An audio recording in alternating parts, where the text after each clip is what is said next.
My name is Robert Conroy Sr.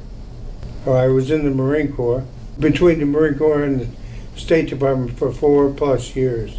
What I'm about to tell you is what happened on the bombing of the U.S. Embassy in Saigon.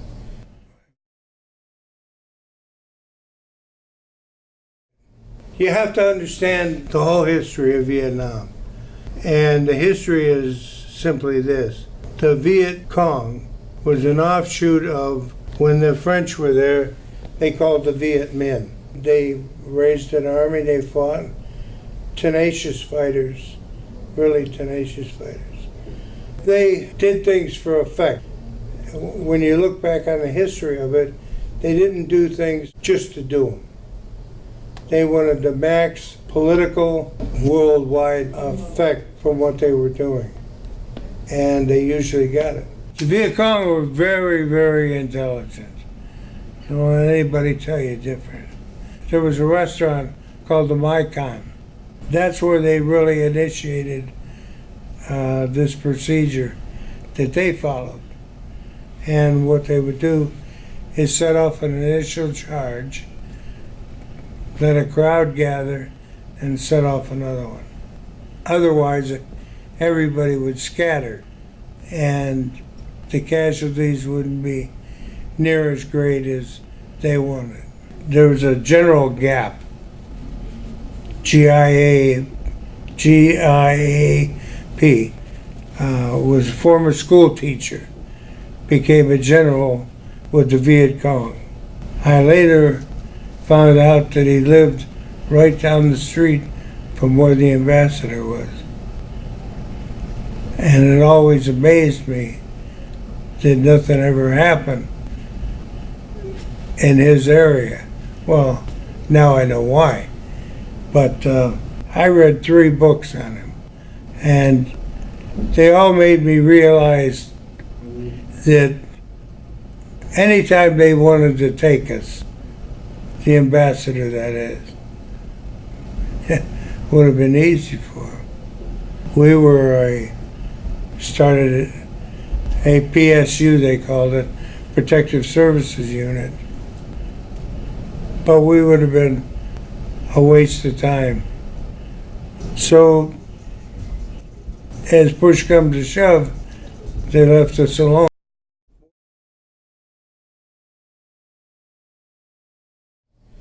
It was a big deal. There were barricades up, and they were some steel, but mostly concrete. So they couldn't drive cars up. So what they did was they really set a big charge, and they got as close as they could and let it go. The embassy was 5 stories high. There were parts of the car on top of the roof of the embassy. The charge was right next to the consular section in the embassy. Visas, stuff like that, permission to stay in country, and things of that nature. That's what they take care of. And behind every consular section, you'll see the American flag. And that's the one that you had? And that's the one I have. From my vantage point, this street T-boned into the street running adjacent to the consular section. That's all there was at the end of the street. So when I saw basically where it was coming from, I realized it was the embassy. And I ran towards it. Half a block from the embassy, I saw a man running in my direction. The thing that you have to realize about Vietnam, especially Saigon, was they had very wide streets. I don't know how it is today, but back then the streets were probably 4 lanes in both directions. I was going towards the embassy, can't remember the name of the street, and to be honest with you, I thought about it later, and I thought I must be crazy. There were bullets ricocheting all over the place because I had ducked into a storefront. Out of the corner of my eye, I see a bicycle coming up. So I turned my head and I look, and the guy steps off the bicycle onto one pedal. He kind of aims it, lets the bike go. He goes across the street, hits the curb, falls down. The VC, one of them who survived, he stepped into the spokes of that guy's bicycle. It spun around and down he went. I come out of the storefront and I was the closest to him. He was being chased by the Vietnamese police. They had been trained to put their feet on the handlebars so that they could shoot. And they would take their weapon, put their feet on the handlebars if they were chasing somebody, and they would shoot. When I got there, which was like bam bam, he had an American 45 in his belt. So he was trying to get up, and I just pushed it and took the 45, handed the 45 to one of the policemen, and they commenced to beat the living you-know-what out of this guy with their guns and the 45. I got to the embassy, there were people everywhere. I have several pictures and albums of me helping them carry some of the people out of the embassy. I can't remember how many people were killed, or 21 something. And there were a lot of casualties. They said, we can't get these people away from the door. And I said, I think I can. I went in, I took the Marines' riot gun, came to the door, jacked around in the chamber, and I told them, the Vietnamese cop who understands English, to tell the crowd to get back from the door. He starts yelling at the crowd, who turns to see him screaming and me with the gun. But they moved. And as a consequence of that, we were able to get the people out. When the bomb went off, the Marine security guards inside locked everything up. And the two fellas that were on duty on the first floor, Ted Knight, who was on the main post, what we called Post 1, and Post 2, Ted Little, and Bill Knight. Bill was at the door as somebody was coming out, being carried out. He would open the door, close it after him, and relock it. About that time where the crowd was for 10 minutes, that's a guess, pure guess.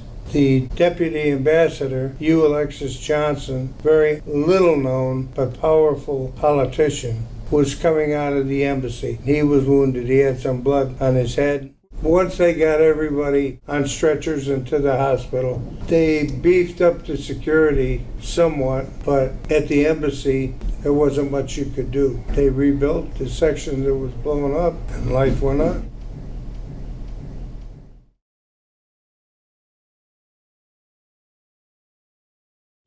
We were instructed, there was a guy named Corporal Dave Oman, who was my roommate, and he was from Cincinnati, Ohio. Last I heard of Dave, he was in Hawaii. Matter of fact, I was best man at his wedding. Well, we were told, take the flags that you can find throughout the embassy that have been damaged and burn them. They also gave us some classified material, which we were to burn.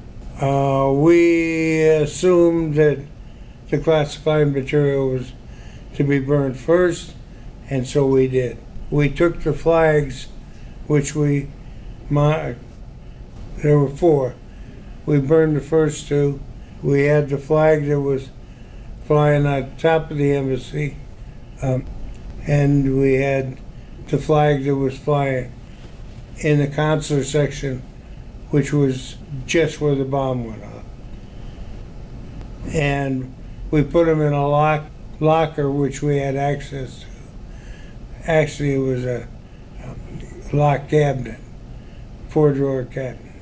The next day, we went back, we opened the cabinet, Dave looked at the one flag, and it was the one flying on top of the embassy, and said, I want to keep this. And I said, I saw that the other one was the one that was flying on the consulate section. I said, great idea.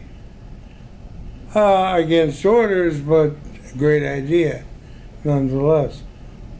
And so we hung on to him. Dave had mentioned to somebody that he had the flag, and they come looking for him and escorted him there and made him burn it. Nobody asked me, and I didn't mention it. 50 years later, here we are. The flag has been with me. It is torn in several spots, has shrapnel holes through it, and etc. What you'd expect from something that's been through a bombing. And it's been my nature, and this is a truism, that the more dire the circumstances, the calmer I get.